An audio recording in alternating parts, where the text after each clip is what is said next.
This is the world we live in now, folks.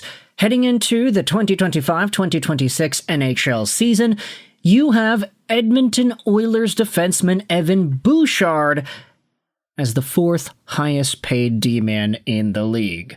Only Erik Karlsson, Drew Doughty, and Rasmus Dahlin are making more money per season than Bouchard, whose $10.5 million AAV contract over 4 years was signed just a few days ago. There are some guys underneath him whom you could debate whether or not are on better contracts or worse contracts. I think Rasmus Dahlin is on a pretty good one, all things considered. He's a very strong player. Doughty's a little bit older. Karlsson's a little bit older, so Bouchard is part of this new wave of young defensemen around the league that are getting paid and that are getting this territory of dollar amount. But what if I told you that Evan Bouchard only got this dollar amount because he could have gotten something else with other teams? Let's dive into some of the thoughts that were shared by one Elliotte Friedman as well as Darren Dreger from various sources, from the written 32 Thoughts article to the recent 32 Thoughts podcast. Let's go out there and look first at what was written about by Elliotte Friedman on this piece right here. What's happened and what's still ahead in NHL free agency.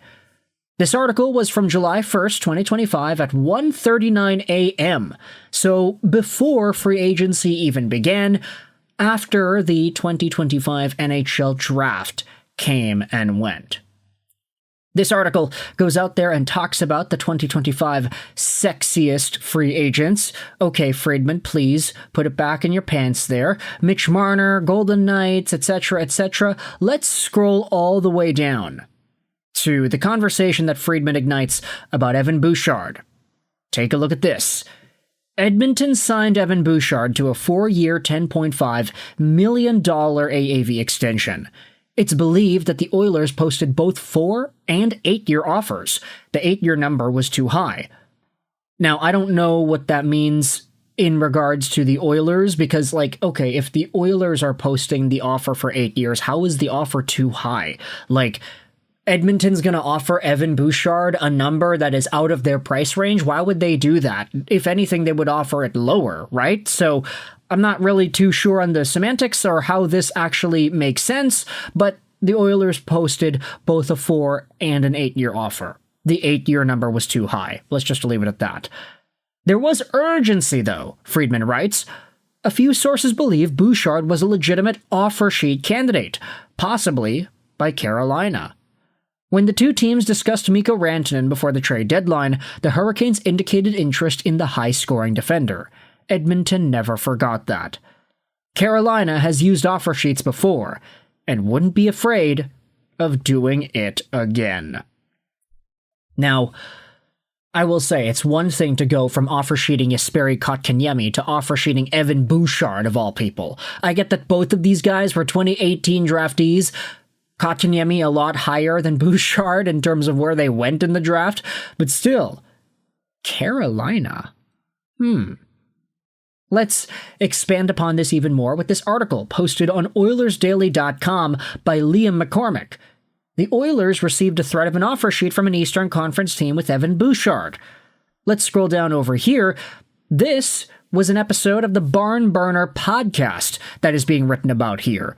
TSN insider Darren Dreger did confirm that Carolina was moving on an offer sheet for Bouchard, which rushed Edmonton into signing him. The Barn Burner folks asked Dreger, "Did you hear the same on Bouchard? I heard that there was a team preparing an offer sheet for Bouchard, and that's what got the Oilers to get that deal across the finish line." Could have been Carolina too. You know, they were there. They were ready to step in one. There's no doubt about that.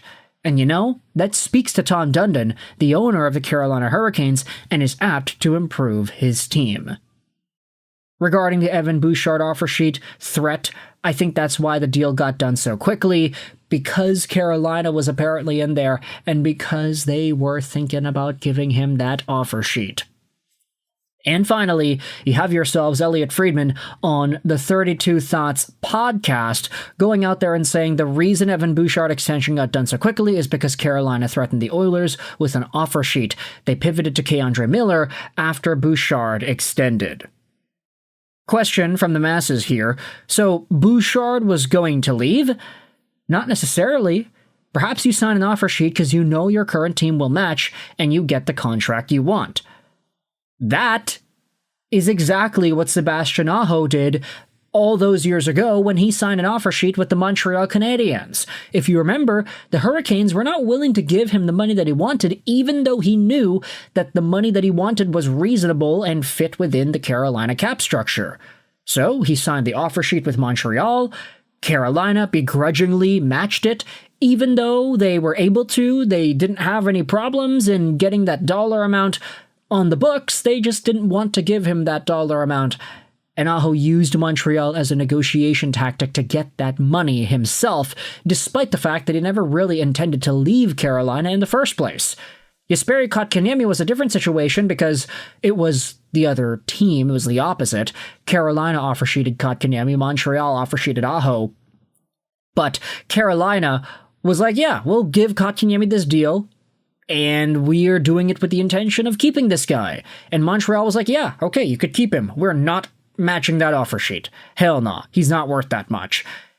And then for the Edmonton Oilers here, it's like, yeah, well, we lost out on Holloway and Broberg last year. Screw that. We're not losing out on Bouchard too. Let's sign this guy as quickly as possible and just get the dollar amount done. Maybe it's a little bit high, but who cares? We want this guy to play on our team. We don't want Carolina to step in here and potentially steal him away. Carolina then gave K'Andre Miller a really big, beefy extension. I mean, scroll down over here. I think K'Andre Miller is making more money than Slavin. Is that correct? Oh, yeah, he is. Slavin's making $6.3 million AAV. K'Andre is over here at 7.5. If the Hurricanes were willing to give K'Andre Miller 7.5 mil over the span of 8 years, imagine what they would have given for Bouchard. 11? 11-2, 11-5, something crazy like that. Another comment goes out there and says that Carolina did not have the draft picks to offer $11.7 million, missing their third-round pick from the 2026 for Gostisbehere, meaning that they would have had to offer Bouchard over $11.7 million, which would have costed them 4 first-round picks. The Blues traded to get their pick back last year to offer Sheet Broberg. True, I would have waited till Carolina tried to get it back from Utah to announce the signing just to troll them. By then, Bouchard could sign the offer sheet and we would have had to match at a higher cap hit. So, this is the big scare, the threat. The Hurricanes threatened the Oilers with an offer sheet via Elliotte Friedman here, and I want you to let me know your thoughts in the comment section below about how Carolina was trying to get in there and how they were pretty close to potentially making some damage on this trade market. Trade market? Free agency market? Offer sheet market. Yeah. Let me know your thoughts in the comment section below about this Evan Bouchard situation and the scare of an offer sheet. I hope you enjoyed this video. And bye.